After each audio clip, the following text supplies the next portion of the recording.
موسیٰ علیہ السلام کی قوم نے پوچھا آپ کا رب سوتا ہے؟ بڑے پٹھے سیدھے سوال کرتے سن.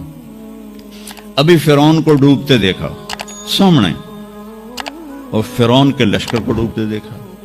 ابھی ان کے پاؤں گیلے تھے. چند قدم چلے تو آگے ایک بستی میں ایک بت تھا جس کی بستی والے پوجا کر رہے تھے. تو کہنے لگے موسیٰ اجعل لنا الہا کما لہم آلہہ. قرآن کی آیت ہے موسیٰ ایک ایو جا خدا سانو بھی لے دے اسی میں انہوں متھا ٹیکیے. میں کہا فٹے منہ توڑا وہ ہونے تو تسی ویکھیا کہ کیویں رب نے تہاڈی مدد کیتی ہے تو ہن پتھر دا بت منگدے پے ہو میرے کولوں.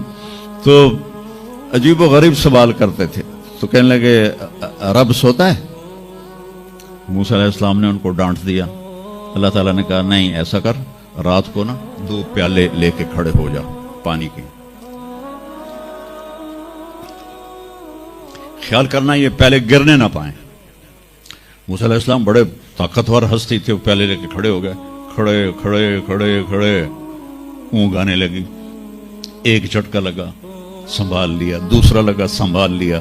تیسرا جھٹکا لگا تو پیالے گر گئے ٹوٹ گئے پانی بہہ گیا. کہ موسیٰ سمجھانے کے لیے تھا اگر تیرا رب بھی سو جائے تو یہ زمین آسمان کے پیالے ایسے ہی ٹوٹ کے بکھر جائیں گے. لا تأخذہ سنۃ ولا نوم. لا تأخذہ سنۃ ولا نوم. نہ وہ سوتا ہے نہ وہ اونگتا ہے نہ وہ کھاتا ہے نہ وہ پیتا ہے نہ وہ روتا ہے نہ وہ حاجت مند ہے نہ اس کی کوئی عمر گزرتی ہے. وہ ہر قسم کے رنگ و روپ سے پاک ہے. ہر قسم کے زمان و مکان سے پاک ہے. ہر قسم کی حاجات سے پاک ہے. سب کو دیتا ہے لینے سے پاک ہے. سب کو کھلاتا ہے کھانے سے پاک ہے. سب کو مارتا ہے مرنے سے پاک ہے. سب کو سلاتا ہے سونے سے پاک ہے. سب پر حاوی ہے کوئی اس پر حاوی نہیں. سب کے اوپر چھایا ہوا ہے کوئی اس پہ چھایا ہوا نہیں. یہ ہمارے اوپر ہمارے نبی کا احسان ہے کہ انہوں نے بتایا کہ اس کائنات کا بنانے والا ایک اللہ ہے. ایک صمد احد لم یلد ولم یولد ولم یکن له کفوا احد. الحمد للہ الذی بعث فی الامیین رسولا منہم یتلو علیہم آیاتہ ویزکیہم. عزیز طلبہ و طالبات، آپ بہت کچھ یہاں پڑھ رہے ہیں اور ساری نسل ہماری یونیورسٹیز میں پڑھ رہی ہے. چند ایک ایسے سوال ہیں جن کا جواب دنیا کی کسی یونیورسٹی کے پاس کوئی نہیں، اور بڑے سے بڑے اسکالر بھی اپنے علم سے اس کا جواب دینے میں بالکل انگوٹھا چھاپ ہیں کہ اس کائنات کو کس نے بنایا ہے. اس سوال کا جواب دنیا کے کسی علم میں نہیں ہے. ہم تو شکر مسلمان ہیں تو ہمیں ماں باپ کی گود سے ہی اللہ کا تعارف ہو گیا.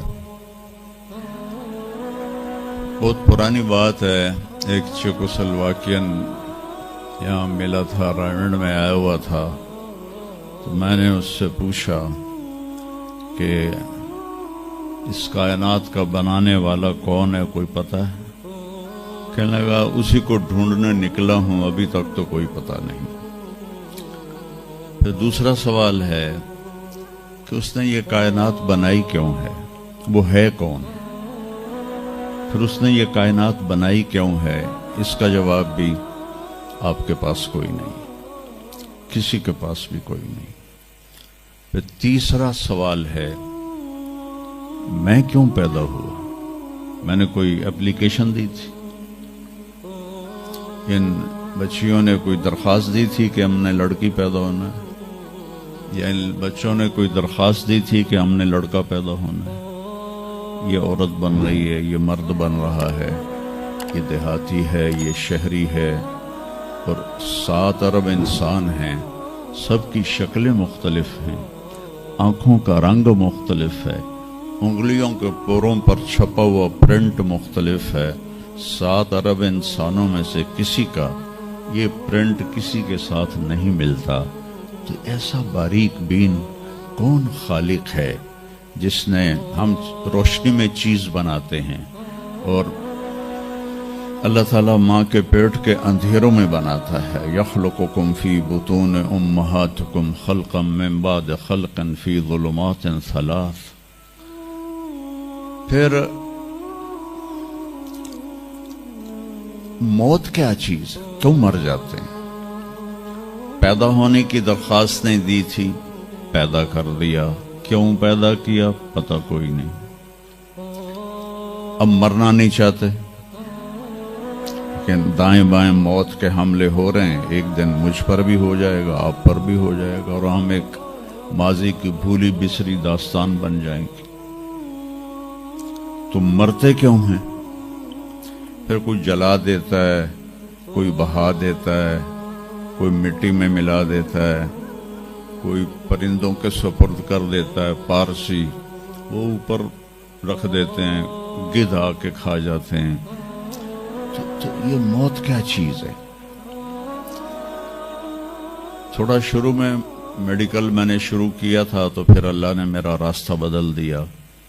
تو موت کیا چیز ہے؟ میڈیکل سائنس میں اس کے 200 جواب ہیں، 200، اور ایک بھی صحیح نہیں، سارے غلط، کیونکہ وہ انسانی عقل سے ہیں تو نہیں پہنچ سکتے. پھر موت کے بعد کچھ ہے یا مر گیا اور مٹی ہو گئے؟ یہ چند سوال میں نے آپ کے سامنے رکھے ہیں، اور پوری دنیا کے انسانوں کو چیلنج ہے کہ اپنے علم سے جواب دو. کسی کے پاس اس کا جواب کو. نیوٹن نے یہ کہا تھا کہ اس کائنات کو 4 فورسز چلا رہی ہیں.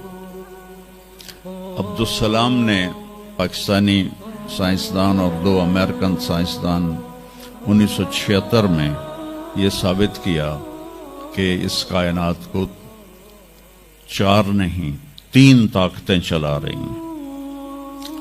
اسٹیفن ہاکنگ نے چند سال پہلے یہ ثابت کیا کہ اس کائنات کو ایک طاقت چلا رہی ہے. اس سے پوچھا گیا وہ اللہ ہے؟ کہنے لگا نہیں، وہ اللہ نہیں ہے. اس کے پاس وحی کا علم نہیں تھا. وہ اتنا ہی اندھا ہے جتنا ایک ان پڑھ اندھا ہے. تو اس سے پوچھا گیا کیوں؟ تو کہنے لگا پھر سائنس کی ترقی رک جائے گی اگر اللہ کو مان لیا جائے. تو یہ وہ سوال ہیں جن کو جواب ڈھونڈتے ڈھونڈتے عمر گزر جائے گی، آپ ڈھونڈ نہ پاؤ گے. اس لیے ایک بہت بڑا طبقہ ہے جو کہتا ہے اللہ ہے ہی کوئی نہیں، یہ سب کچھ آپ ہی بن گیا ہے، اپنے آپ ہی بن گیا. عبد الخالق صاحب نے تو کچھ بھی نہیں کیا، مستریوں نے بھی کچھ نہیں کیا، یہ ہال اپنے آپ ہی کھڑا ہو گیا، اور کرسیاں بھی اپنے آپ بچھ گئیں. ایسی بے وقوفوں والی سوچ بھی بلا کوئی قابل تعریف ہے کہ علامہ اقبال نے فرمایا تھا ہیچ چیزیں خود بخود چیزیں نشد، ہیچ آہن خنجر تیغے نشد، ہیچ حلوائی نشد استاز کار، تا غلام میں شکر ریزے نشد، مولوی ہرگز نشد مولا روم، تا غلام میں شمس تبریز نشد. اسی دہریت کو، ایتھیسٹ کو یہ ایڈریس کیا ہے کہ کوئی چیز خود بخود نہیں بنتی. کبھی دیکھا ہے کہ ہیچ آہن خنجر تیغے نشد، لوہے کا ٹکڑا پڑا ہو اور 1000 سال کے بعد وہ اچانک تلوار میں تبدیل ہو گیا ہو، چھری میں تبدیل ہو گیا ہو، خنجر میں تبدیل ہو گیا ہو؟ کبھی دیکھا ہے؟ نہیں ہوتا ایسے. کوئی حلوائی اس وقت تک مٹھائی بنا نہیں سکتا جب تک کسی استاد کے پاس بیٹھ کر لڈو کو گول کرنا نہ سیکھے. اور مولوی روم، مولانا روم نہیں بن سکتے جب تک شمس تبریز جیسی شخصیت کی صحبت حاصل نہ ہو. میں دونوں کے مزار پہ گیا ہوں، ترکی میں اونیا میں دونوں حضرات دفن ہیں، پیر بھی مرید بھی. مولانا روم کو آج شاید کوئی دھرتی پہ جانتا بھی نہ، اور میں اس یونیورسٹی میں ان کا نام بھی نہ لیتا۔ وہ ایک فلسفی عالم تھے اور منطقی عالم تھے۔ وہ دور تھا فلسفہ اور منطق کا، مسلمانوں نے قرآن و حدیث کا علم بہت اسے پشت کر لیا تھا، اور جو فلسفہ اور منطق کے عالم ہوتے تھے وہ بادشاہوں کے دربار میں بڑی جگہ پاتے تھے۔ تو ان کے سامنے کتابوں کا ڈھیر تھا ان کے ساتھ، اور ادھر طالب علم بیٹھے تھے، انہیں وہ پڑھا رہے تھے، اور یہ کتابیں کلمی نسخے تھے ہاتھ سے لکھے ہوئے۔ تو شمس تبریز رحمہ اللہ مسجد میں داخل ہوئے ننگے پاؤں، اور سفر کے آثار پگڑی پر بھی، کپڑے پر بھی۔ تو وہ بڑی سادگی سے پوچھتے ہیں کہ مولانا این چیست، یہ کیا ہے؟ وہ کتابوں کا ڈھیر۔ تو نے اس کو یوں دیکھا تو کہا یہ تو ان پڑھ جائے چٹا انہوں میں کی جواب دے وہاں۔ کہنے لگے این است کہ تو نمی دانی، میرے پیارے یہ وہ ہے جو تو نہیں جانتا۔ تو ایک دم آگے بڑھے، کتابوں کو یوں دھکا دیا، ساتھ ہی تالاب تھا، ساری کتابیں تالاب میں چلی گئی۔ اب نیا پرنٹ نکالنا آج کل تو کوئی مشکل نہیں ہے، کوئی پریشانی کی بات نہیں ہے، نیا پرنٹ مل جائے گا۔ جس نے ہاتھ سے سینکڑوں کتابیں لکھی ان کو تیرا بیڑا غرق، وہ ان پڑھ بندیا تو میری حیاتی برباد کر دیتی، نہ مراد ہوڑا میں دوبارہ کتوں لکھ کے لیاواں گا۔ وہ مسکرائے، حوض میں چھلانگ لگائی، اور ایک ایک کر کے ہر کتاب خشک ان کے سامنے رکھتے گئے، خشک، اس سے مٹی نکل رہی، سامنے رکھتے گئے رکھتے گئے رکھتے گئے، پورا ان کا جو ان کی لائبریری تھی وہ پانی سے خشک نکال کر ان کے سامنے رکھ دی۔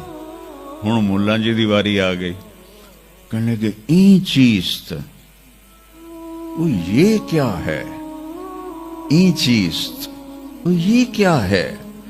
تو شمس تبریز بولے این است کہ تو نمی دانی، یہ وہ ہے جو تو نہیں جانتا، جس کو علامہ رحمت اللہ علیہ نے کہا مولوی ہرگز نہ شد مولا روم تا غلام میں شمس تبریز نشد۔ یہ ہمارے ملتان والے شمس تبریز نہیں ہیں، یہ شمس سبزواری ہیں۔ شمس تبریز تو وہ قونیہ میں ہے، دونوں کے مزار قریب قریب ہیں، ساتھ ساتھ ہیں۔ تو ایک طبقہ ادھر چلا گیا کہ آپ ہی بن گیا سب کچھ، ایک دھماکہ ہوا تھا اور ہر چیز بن گئی۔ وہ دھماکہ فرض کرو اگر یہاں کوئی ٹھا کر دے نا،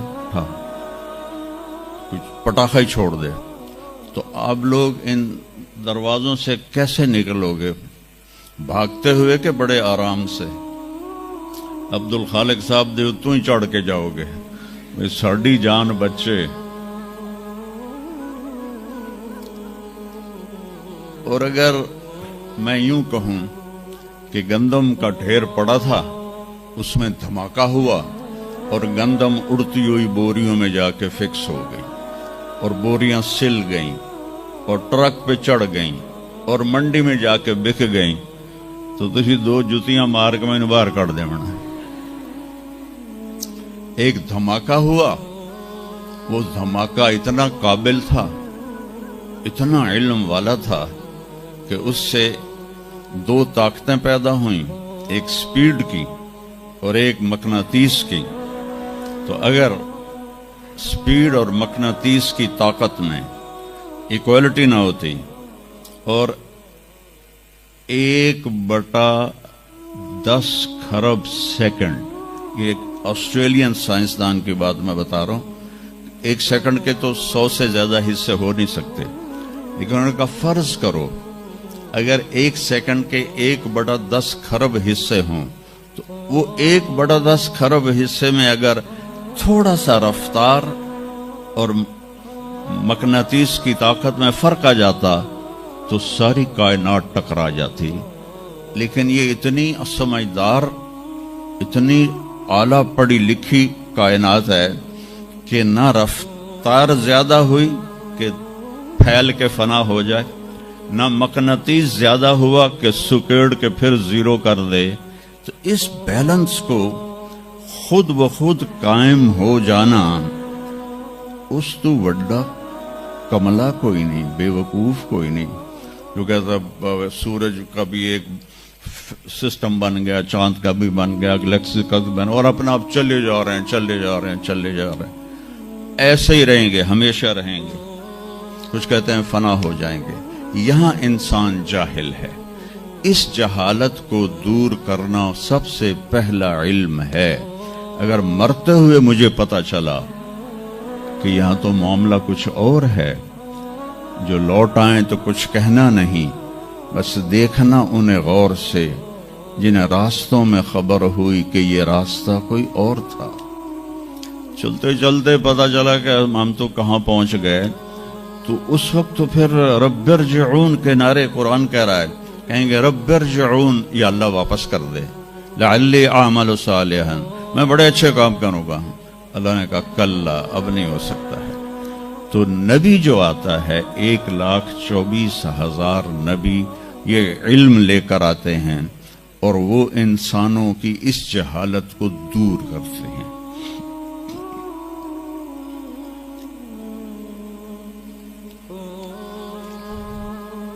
سب سے آخر میں اللہ تعالیٰ نے جناب رسول اللہ صلی اللہ تعالی علیہ وسلم کو پیدا کیا. ان کی زندگی کو قیامت تک کے لیے نمونہ بنانا تھا. قیامت تک کے لیے وہ نبی بن کے آئے ہیں. لکل قوم ہاد، ہر قوم میں نبی آتے تھے، لیکن ہمارے نبی کے بارے میں اللہ نے کہا وما ارسلناک الا کافۃ للناس بشیرا ونذیرا، ہم نے آپ کو پوری دنیا کے انسانوں کے لیے بھیجا ہے. تو اس کے لیے ضروری تھا کہ آپ کی زندگی کی ہر چیز کھلی کتاب کی طرح آج بھی ہمارے سامنے موجود ہو. اگر میں آپ کے طریقے پر چلنا چاہوں تو میرے پاس مواد موجود ہو. تو یہ واحد نبی ہیں جن کی ہر چیز اللہ تعالیٰ نے محفوظ کی. کسی نبی کی پوری زندگی محفوظ نہیں ہے، کسی نبی کی. آدم علیہ السلام سے لے کر عیسیٰ علیہ السلام تک کسی نبی کی مکمل زندگی موجود نہیں ہے. اور ہمارے نبی کی زندگی پیدائش سے لے کر آنکھ بند ہونے تک ایک ایک پل کی زندگی آپ کی ہمارے پاس موجود ہے. میں نے ایک آیت پڑھی تھی لقد جاءکم رسول من انفسکم. میں موریتانیہ گیا، وہاں پڑھتے ہیں لقد جاءکم رسول من انفسکم. موریتانیہ ویسے تو افریقہ میں ہے لیکن عرب ملک ہے، وہاں سارے یمنی عرب رہتے ہیں سارے. اور پورے موریتانیہ میں آپ حیران ہوں گے ایک بھی بے نمازی نہیں. پورے موریتانیہ میں ایک لڑکا لڑکی مرد عورت بے نمازی نہیں. اور صومالیہ میں گیا، ایک بچہ بچی مرد عورت بے نمازی نہیں. ہمارے بچے، آپ لوگ کالج آتے ہو تو موبائل آپ کے ہاتھوں میں ہوتے ہیں، بس میں بیٹھے ہو یا گاڑی میں بیٹھے ہو موبائل پہ آپ کی نظر ہوتی ہیں. اور میں چونکہ 2 دفعہ گیا ہوں صومالیہ، 2 دفعہ، تو وہ بچے جب صبح جا رہے ہوتے ہیں اسکول تو ان کے ہاتھوں میں قرآن ہوتے ہیں اور وہ قرآن پڑھتے جا رہے ہوتے ہیں. کوئی میچ ہی نہیں ہے، ایسی خوبصورت زندگی ان کی. تو آدم سے عیسیٰ علیہ السلام تک کسی نبی کی مکمل 25 نبیوں کے نام قرآن میں ہیں. 25 آئے تو 1,24,000 ہیں. 1,24,000 میں 5 نبی سب سے بڑے ہیں. نوح علیہ السلام، ابراہیم علیہ السلام، موسیٰ علیہ السلام، عیسیٰ علیہ السلام اور محمد علیہ السلام. یہ 5 نبی اولو العزم کہلاتے ہیں. یہ سب سے بڑے رسول ہیں، سب سے بڑے رسول ہیں. لیکن زندگی صرف ہمارے نبی کی. من انفسکم میں اشارہ ہے آپ کی خاندانی وجاہت کی طرف کہ آپ بنو ہاشم سے ہیں جو سب سے عالی خاندان ہے، اور آپ کا نسب آدم علیہ السلام تک محفوظ ہے، بے داغ نسب ہے۔ آپ نے فرمایا میں اپنے باپ، جتنے بھی میرے پیچھے باپ ہیں، کسی میرے باپ سے زنا ثابت نہیں ہے، میرے کسی باپ نے زنا نہیں کیا ہے۔ یہ نسل کی حفاظت کا نظام چلایا۔ ایک دفعہ میں نے ملتان کی ضلع کونسل سے اپنے تلمبہ ہمارا ہوم ٹاؤن ہے، تو اس کے گرد ہماری زمینیں ہیں، تو میں نے اپنے بزرگوں کے دیکھنے کے لیے نام شجرے، تو وہاں سے میں نے 3 لاکھ روپیہ دے کے تو وہ رجسٹر نکلوایا۔ 1874 کا رجسٹر تھا، تو اس میں 1874 سے پہلے کا تو لکھا ہوا نہیں ہے، بعد کا لکھا ہوا ہے آخر تک۔ تو اس میں 19 نام مجھے ملے، میں ان کو یاد نہیں کر سکا، حالانکہ میرے پیو دادے پردادے، لیکن میں یاد نہیں کر سکا۔ دہرانے کی کوشش کی، حافظہ بھی اللہ نے اچھا دیا، یاد نہیں ہوئی کہ اس میں وہ دلچسپی نہیں تھی۔ میں نے اپنے نبی کا نسب نامہ یاد کرنا شروع کیا، اس میں 90 نام ہیں، اور میرے دل میں تھا کہ میں روضہ رسول کے سامنے کھڑے ہو کر آپ کو سلام پیش کروں گا، آپ کے نسب کا پوری پیڑھی، ہماری پنجابی میں پیڑھی کہتے ہیں، پوری پیڑھی پڑھ کے میں آپ کو سلام پیش کروں گا، کیونکہ ہمارا کلچر ہے، ہم لوکل لوگ ہیں، ہم مائگریٹڈ نہیں ہیں، نسلوں سے آباد ہے اور زمیندار ہیں۔ تو ہمارا ایک کلچر ہے کہ ہمارے مراسی ہوتے ہیں، وہ آ کے ان کا کوئی کام نہیں ہوتا، سرداریاں قائم، دیر آباد، میاں طارق جمیل دے، میاں اللہ باش دے، میاں نیت علی دے، میاں گانے دے، میاں جہانے دے، اگو میں بھی نہیں پتا، وہ پڑھی جاندے، اور وہ لے کے جاتے ہیں دانے، لے کے جاتے ہیں پیسے، ان کی بچیوں کی شادیاں کرواتا ہوں، بیمار ہو جائیں علاج کرواتا ہوں، اور کام وہ دھیلے کا نہیں کرتے۔ ایک مراسی اپنے بیٹے کو لے کر آ گیا، میں ڈیرے میں تھا، کہنے لگا میاں صاحب، ہمارا ٹائٹل وہاں میاں صاحب میرے پوتر نو نوکری لوا دیو۔ میں آخیا کدی مراسیاں نوکری کیتی ہے پہلے؟ کہنے لگا بھوکے مر گئے ہیں، دیرے اجڑ گئے ہیں، زمیندار شہرانو بڑھ گئے ہیں، تاتھو سوا کوئی سانو خیرات ہی نہیں لبدی، تو چلو کوئی نوکری کر لوے۔ میں نے اس کے سامنے بیٹھے فون ملایا، فاطمہ شوگر مل کے جو جی ایم تھے، میرے دوست تھے، میں نے کہا ایک بچہ بھیج رہا ہوں، رکھ لو۔ میں نے کہا بھیج دیں، لیبر میں رکھ لوں گا۔ تو میں نے اسی طرح کہہ دیا چاچا انہوں لے جا، لیبر اچ رکھ لے سن، بھلا ہوئے سرداریاں قائم۔ چوتھے دن دونوں پھر میرے ڈیرے پر، میں کہا تینوں تو مظفر گڑھ بھیجے آئی تو واپس کیوں آ گیا؟ تو اس کا باپ کہتا ہے میاں صاحب میں سمجھا لیبر کوئی وڈا افسر ہوندا ہے، تو میرا پتر افسر ہو سی، انہیں تو بوریاں چوا چوا چوا دی کنڈ بن چھڑی۔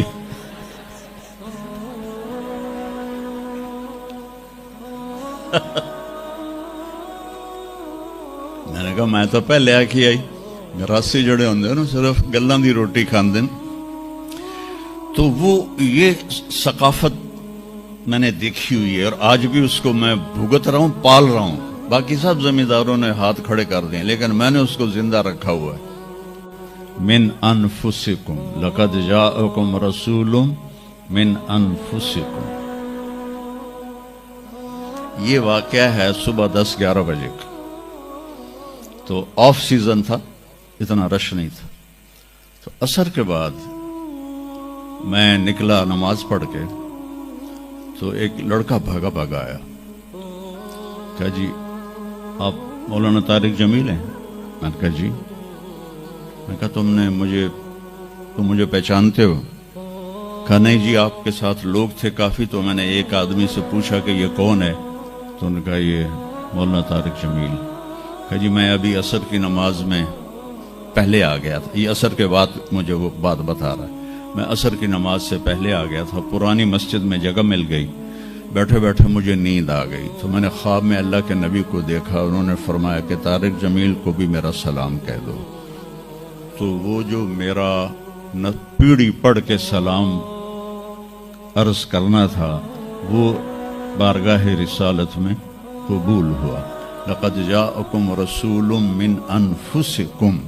کہاں سے لاؤ گے ایسا رسول کہ جس کی زندگی کی ہر چیز محفوظ ہو.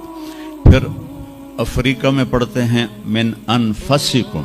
انفس کہتے ہیں نفیس کو, کہ ایسا نفیس کوئی ہے.